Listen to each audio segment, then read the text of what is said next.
Greetings everyone and welcome back to another episode of the IELTS Plus English podcast. Today's topic is museums and galleries. I think I mentioned in last episode that this museums and galleries topic divides students in this academy. There are those who really enjoy this topic area. They regularly go to art galleries, museums, but there are others who don't.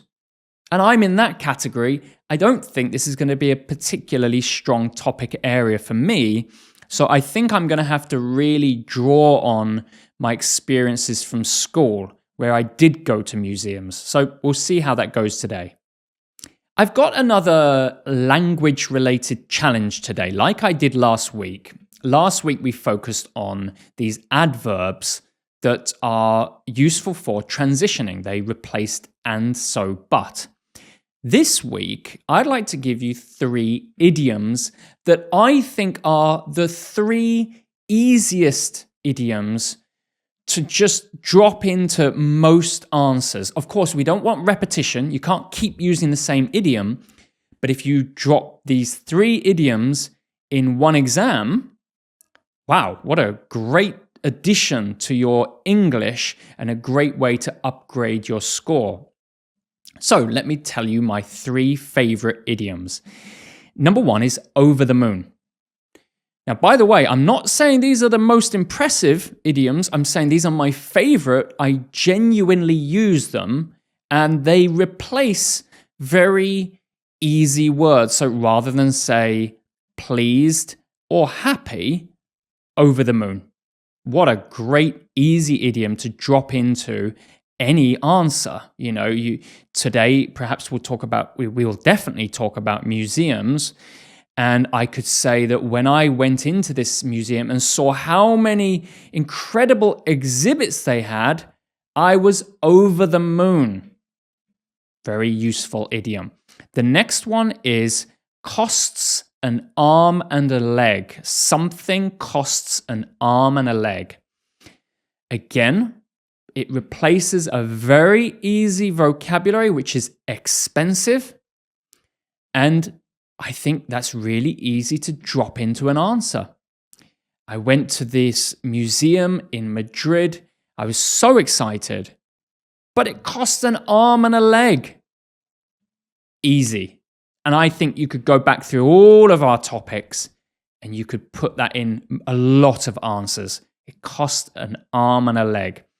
The last one is a piece of cake. Now, it's a piece of cake, but very often, especially, I suppose, British English, we say a piece of cake, a schwa sound there.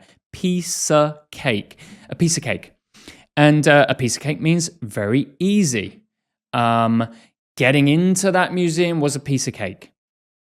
Doing whatever it was a piece of cake. It means it was very easy to do that thing. So those are 3 idioms, and I'm going to try to get them into my answers today, all 3 of them.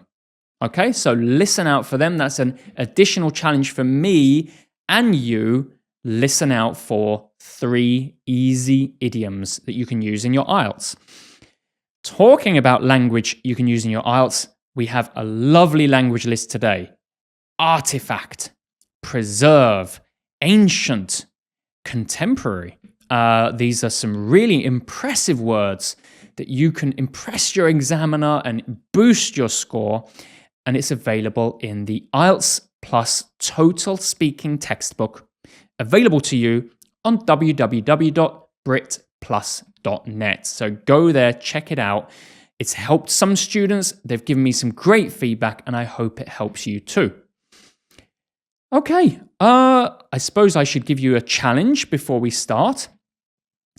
I'm going to go off script again today, and I'm going to ask you, what's your favorite museum or gallery in your country?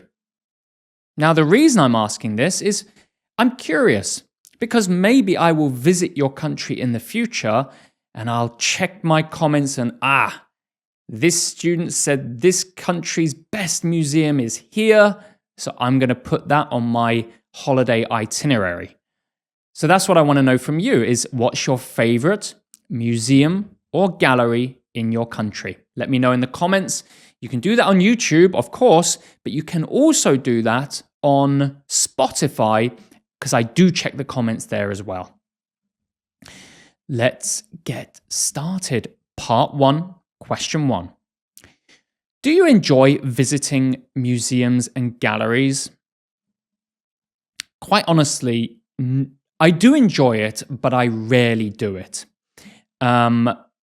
I find in Korea there are some good museums and galleries.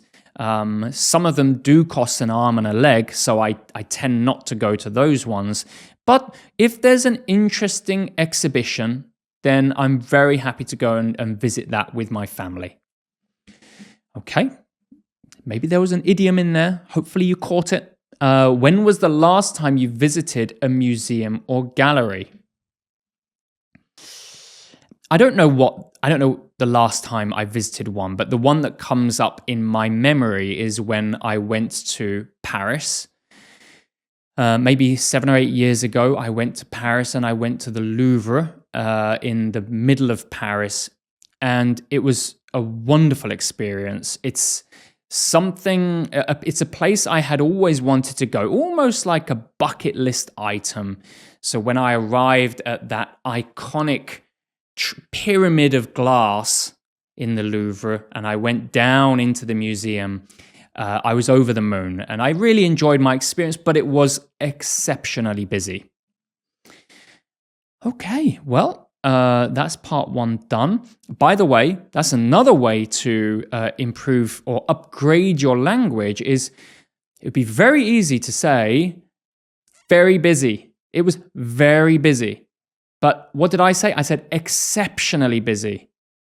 Just a little tweak from very to exceptionally or very to tremendously. And that's a really good way of upgrading your language. Let's do a part 2. Same as usual, get 2 minutes on the clock. And the question is, describe a museum or gallery you have visited.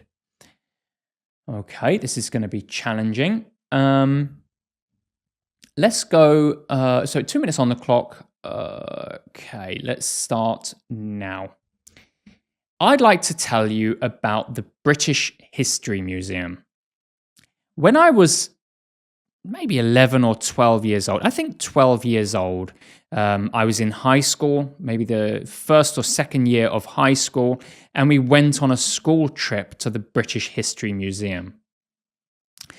It was, of course, an entirely educational experience for us students, and it was related to the things we were studying. I think at the time we were studying ancient Egypt, and I think that's the main memory for me was when we went to the ancient Egyptian exhibit and just looking at all these artifacts and various, the cases for mummies. I can't remember all of the words for these things off the top of my head, but the different artifacts from ancient Egypt are so beautiful. There's a lot of gold and different colors.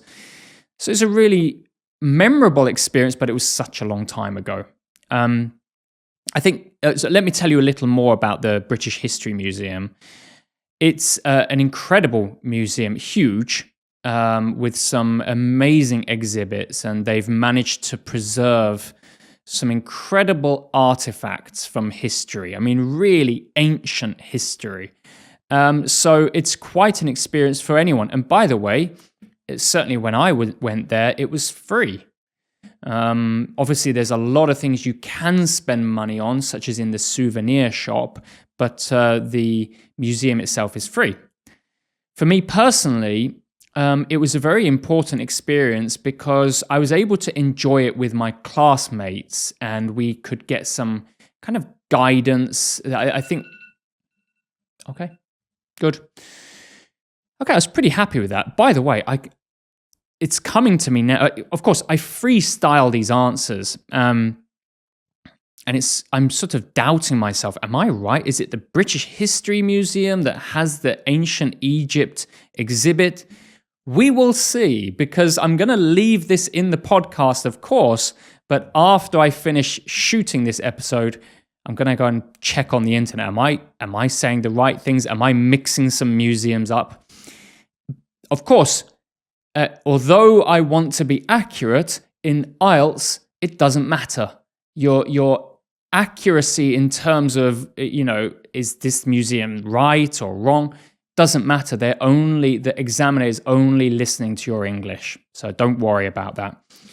Let's go to part 3. How can schools and educational institutions make use of museums and galleries? Wow, that sounds a difficult question. I think that just most importantly, they have to be proactive at making school trips where they go to various museums and galleries. I think in school, museums are perhaps more interesting to children in terms of learning about history. I think if they can get a curator in the museum to guide them and give that extra experience, and extra knowledge, that's fantastic. I think that's what I experienced as well. When I was young, as I said in part 2, we went to the British History Museum, and I believe it was a curator who spent some time with us and explained some of the exhibits. Okay, next one. Should museums and galleries be free to the public? I don't have a strong opinion on this. I would say that ideally, yes, that a government, that the country can fund these galleries and museums and have it as an important part of the culture of a country. So ideally, yes, but if you have to pay a small fee to maintain these museums and galleries, to pay the curators and ensure everything is run well, I think that's reasonable as well. So it depends on the country, but ideally, yes. Okay, last question. In what ways can technology enhance the experience of visiting a museum or gallery? Nowadays, I think technology is having a big effect on everything we do, but definitely in museums and galleries as well. I think the obvious one is that you no longer need a human curator or guide with you. You can stick your earphones in and have it could be a recording, or I suppose nowadays with AI, it could react to what you're seeing. That there would be some QR. I think there is something like this, a QR code, and then you can just hear for each thing that you look at. So yeah, I think that aspect of technology, I wonder what AI will do for this area, and whether we will be able to, nowadays we have these Apple Vision Pro, that type of thing. So these glasses where it can react to what you're seeing and information drops down. I don't know. I'm thinking about various things, but I think technology can have a huge impact on the way we enjoy things like museums and galleries.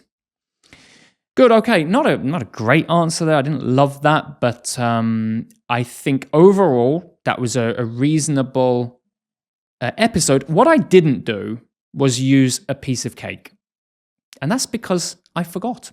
I'm very sorry. It is one that's easy. It's a piece of cake to use that idiom in your IELTS. If I look back, certainly, technology enhancing experience, I might say it's a piece of cake to use or to enjoy an exhibit while using technology. Or perhaps it's a piece of cake to apply technology to museums, something like that. Anytime you want to use easy, you can upgrade it to a piece of cake. But as I said earlier, don't repeat too much. It just sounds like you memorized a limited set of idioms and you're just trying to use them. So that's everything I have time for today. I hope you enjoyed today's episode. And next week, we have nature and wildlife. Lovely, a topic I love. I love nature. So that's next week's topic.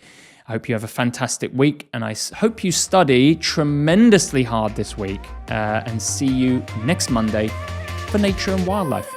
See you then.